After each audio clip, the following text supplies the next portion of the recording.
Well, with the new school year less than 2 weeks away, for some Alabama school districts, they're working on implementing a new state law. The Focus Act passed earlier this year, and it limits students' use of cell phones during the instructional time, and it's shaping new policies. Fox 20's Philip Green joins us live now with more on how school officials are preparing for these changes and how they'll impact the schools. Philip.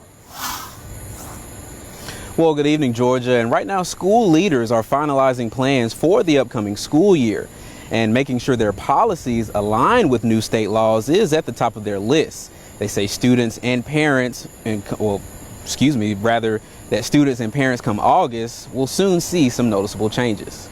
With the Focus Act now in effect in Alabama, big changes are coming to how and when students can use their phones at school. I spoke with one superintendent on how these changes will take shape and what implementation could look like across local schools. I think, ironically, the first major challenge that all school systems are going to have is just communication on the new expectation. You're probably going to see a soft entrance into it where we start back school on Thursday and Friday. We will probably use Thursday and Friday as days to educate and remind, to really help our students understand the new law. The law verbatim says instructional day, and it defines out what makes up the instructional day. It even includes lunchroom and class transition. It's the law, and we have to abide by it. And while there are the benefits of limiting cell phones in classroom, the policy also sparks concerns about safety and accessibility.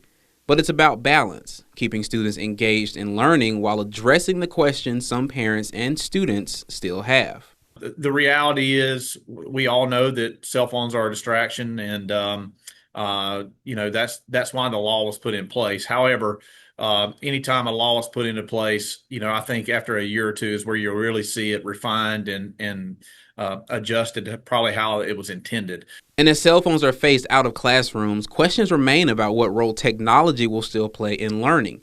Whiffen says the focus isn't on removing tools that support education, but on reducing distractions while keeping instructional tech purposeful and controlled. Well, I think that's part of the challenge as well. I mean, I think the spirit of the law was to basically remove the phones from being a distraction. Now, there are still classroom activities, things like Kahoot, it has to be instructionally based, but that's going to be the challenge. If I'm a teacher in a classroom and I'm giving my students permission to use it instructionally, I'm also going to have to make sure that they put it away and power them off, because again, the law is very specific. The phone or the device has to be powered off and off the person.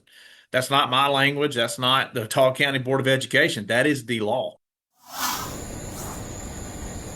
Now, school officials say, and they agree, that the goal isn't to punish, but to promote a healthier, more focused learning environment for every student. Reporting live with coverage you can count on, Philip Green, Fox 20 News.